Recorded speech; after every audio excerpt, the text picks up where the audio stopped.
ଭୁଲ କରୁଛି ମଣିଷ, ଭୋଗୁଛି ପୃଥିବୀ। ପାତାଳରୁ ପାଣି ବାହାର କରିବା ଚକ୍କରରେ ଭିତରକୁ ଯାଉଛି ପୃଥିବୀ। ବିପଦରେ ଏବେ ପୃଥିବୀ, କାରଣ ମଣିଷର କାର୍ଯ୍ୟକଳାପ ଯୋଗୁଁ ନିଜ ସ୍ଥାନରେ ସ୍ଥିର ହୋଇ ରହିବା ବଦଳରେ ହଲଚଲ ହେଉଛି ପୃଥିବୀ।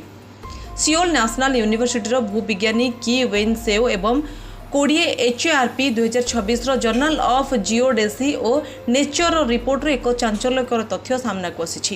ରିପୋର୍ଟ ଅନୁସାରେ 1993ରୁ 2010 ମଧ୍ୟରେ ପୃଥିବୀର ଘୂର୍ଣ୍ଣନ ଅକ୍ଷ ପ୍ରାୟ 31.5 ଇଞ୍ଚ ପ୍ରାୟ 80 ସେଣ୍ଟିମିଟର ଘୁଞ୍ଚି ଯାଇଛି। ଆଉ ଏହାର ଏକମାତ୍ର କାରଣ ହେଉଛି ମଣିଷ ଦ୍ୱାରା ମାଟି ତଳୁ ଅନବରତ ପାଣି ବାହାର କରିବା।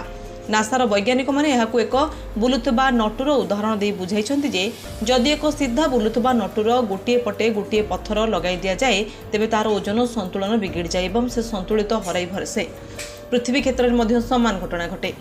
ମଣିଷ ମାଟି ତଳୁ ପ୍ରାୟ 2150 ଗିଗାଟନ ଭୂତଳ ଜଳ ପମ୍ପ କରି ବାହାର କରିଦେଇଛି। ଚାଷ ଜମିରେ ସେଚନ ଏବଂ ସହରର ଶୋଷ ମେଣ୍ଟାଇବା ପାଇଁ ବ୍ୟବହୃତ ଏହି ପାଣି ଶେଷରେ ନଦୀ ଦେଇ ମହାସାଗରରେ ମିଶିଛି। ଯେଉଁ ଓଜନ ମାଟି ତଳେ ସ୍ଥିର ଥିଲା ତାହା ସମୁଦ୍ରକୁ ଚାଲିଯିବା ଫଳରେ ପୃଥିବୀର ମାସ୍ ଡିଷ୍ଟ୍ରିବ୍ୟୁସନ ବା ଓଜନର ସନ୍ତୁଳନ ବିଗିଡ଼ି ଯାଇଛି। ତେବେ ଆଶ୍ଚର୍ଯ୍ୟର କଥା ହେଉଛି ପୃଥିବୀର ବିଷୁବରେଖା ଆଖପାଖ ଅଞ୍ଚଳରୁ ପାଣି କାଢ଼ିଲେ ଅକ୍ଷ ଉପରେ ଅଧିକ ପ୍ରଭାବ ପଡ଼େ।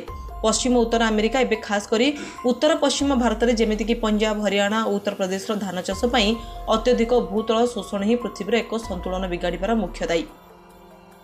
2026ର ନେଚର ଜର୍ନାଲର ଅଧ୍ୟୟନ ଅନୁସାରେ ଏହି କାରଣରୁ ସମୁଦ୍ର ପତନ 6.24 ମିଲିମିଟର ବଢ଼ିଛି।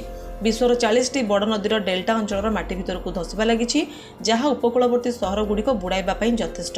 ଏଥିସହ ମିଠା ପାଣିର ଉତ୍ସରେ ସମୁଦ୍ରର ଲୁଣା ପାଣି ପଶିଯାଉଛି। ବୈଜ୍ଞାନିକମାନେ ଚେତାବନୀ ଦେଇଛନ୍ତି ଯେ ଯଦି ଆମେ ଏବେଠାରୁ ସଚେତନ ନ ହେବା ତେବେ ପୃଥିବୀର ଏହି ଅସନ୍ତୁଳନ ଚାଲି ଆମ ଭବିଷ୍ୟତକୁ ସମ୍ପୂର୍ଣ୍ଣ ଅନ୍ଧକାରମୟ କରିଦେବ।